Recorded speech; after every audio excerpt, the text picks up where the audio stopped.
Ajajoonni raayyaa ittisa biyyaa hidhattoota wabootiin bitamaa jiran jechuudhaan ajajaan olaanaa raayyaa ittisa biyyaa Fiild Maarshaal Birhaanuu Juulaa ministeera muummee Abiyyi Ahmaditti guyyaa har'aan tanaa waajjira isaaniitti argamuudhaan himuun dhagahame. Fiild Maarshaal Birhaanuu Juulaa hoogganaan humna qilleensa biyyattii Jeneraal Yilmaa Mardaasaadha. Waggoota kana hunda diroonii dabalatee jeettiidhaan haleellaa raawwatamuun hidhattoota duubatti ittisuu malee ammoo qondaalota olaanoo ABO waboo fi hidhattoota biroo ajjeesuudhaaf yaalee hin beeku jechuudhaan Fiild Maarshaal Birhaanuu Juulaa ministeera muummee Abiyyi Ahmad duratti akkatti yoo dubbatan yeroo jalqabaatis jedhan.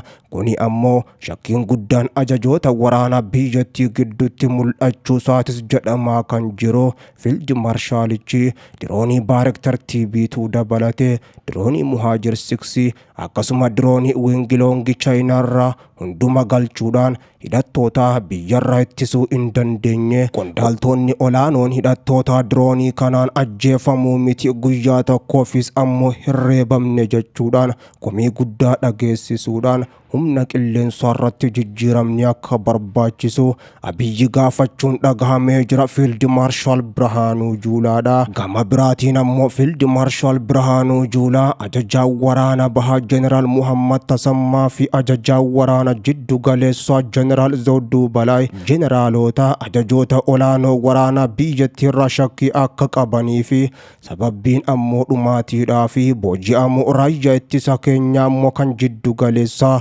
iccitii waraanaa bahee harka hidhattoota galaa waan jiruuf akka jedhanii dubbatan kan dhagahame. Humni keenya imala irratti ammoo rukutamaa jira otoo adda waraanaa hin geenye meeshaaleen gurguddaan hidhattootaan irraa fudhatamaa jira.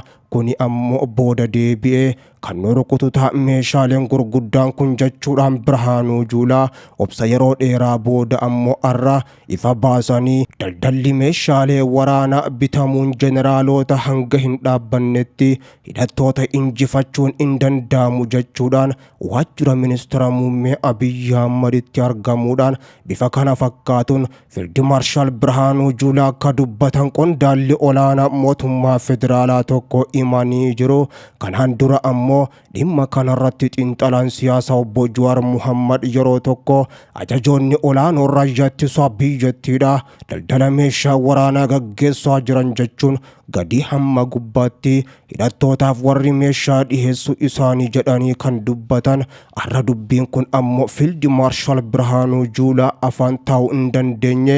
Fiild Maarshaalichi daldalli kun dhaabbachuu hin dandeenye jechuun ministeera muummee Abiyyi Ahmaditti yoo himan hanga ajajaa humna qilleensa biyyattiitti komachuudhaan tarkaanfiin isaan fudhataa jiran bu'aa tokkollees hin qabu jedhanii jiru. Kunis ammoo osuma Jeneraal Muhammad Tasammaa guyyaa tokko dura ammoo humna waraanaa eebbisuudhaan biyyaaf ammoo aarsaa kafaluu qabdu, dirqama keessan bahuu qabdu jechuudhaanis ammoo dubbatanii jiranii fi osuma Jeneraal Zawduu Balaay jiddu galeessa keessatti waraana bilisummaa Oromoo waboo haleelaa jirra injifannoo arganne jechuudhaan himaa jiranitti Fiild Maarshaal Birhaanuu Juulaa dubbii kana kan dubbatan Abiyyitti. Kuni ammoo waraanni isaan injifachaa jirra jedhan dhugaa akka hin taane mul'isaa jiras kan jedhamaa jiru. Yeroo ammaan tana keessa beektonni muddamni guddaan kan mudataa jiruuf daldala meeshaa irratti wal dhabuu malanis jedhamaa kan jiru. Ammoo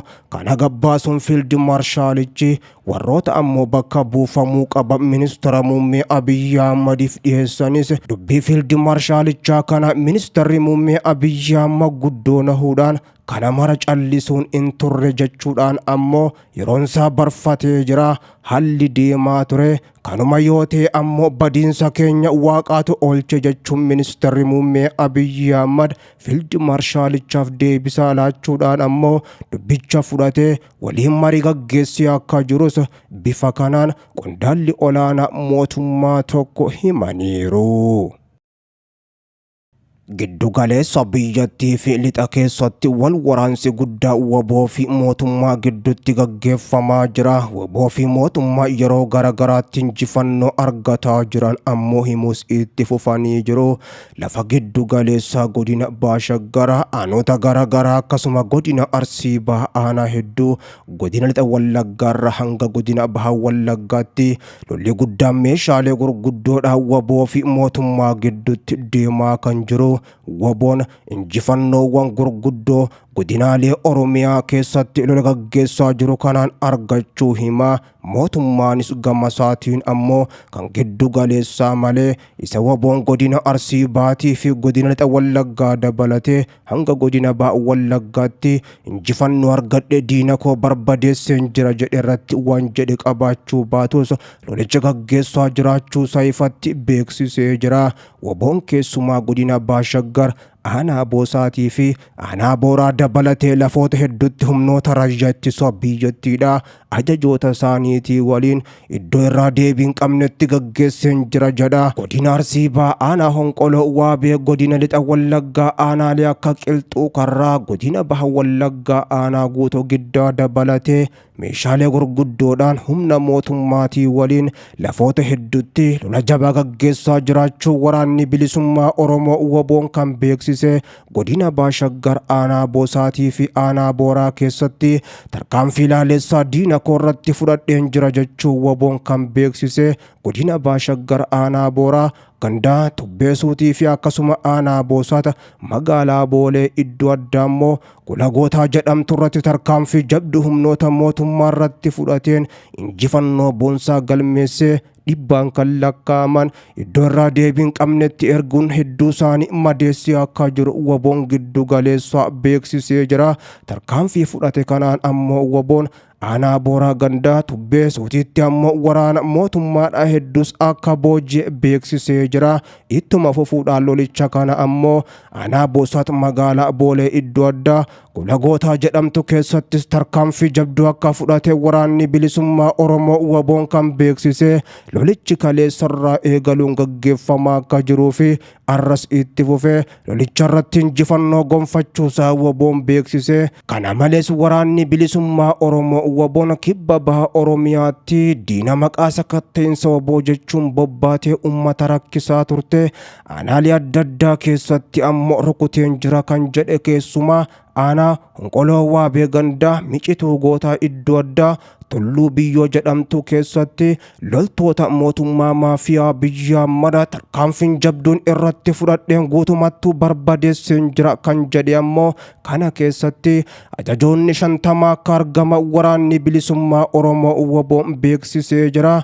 Kana malees godina lixa Wallaggaa aanaa akka Qilxuu Karraa gandoota baadiyyaa hedduu keessatti godina Bahaa Wallaggaa aanaa Guutoo Giddaa dabalatee lafoota hedduutti diina koo barbadeessuudhaan duratti adeemaan jira jechuun waraanni bilisummaa Oromoo waboo yoo beeksisu hanga gabaasni kun qindaa'etti mootummaan giddu galeessaa lola gaggeessaa jiraachuu fi humnoota ABO shanii irratti tarkaanfii fudhachaa jirra jechuu malee injifannoo waboo kanarratti haga ammaatti ifatti waan jedhe tokkollees hin qabu.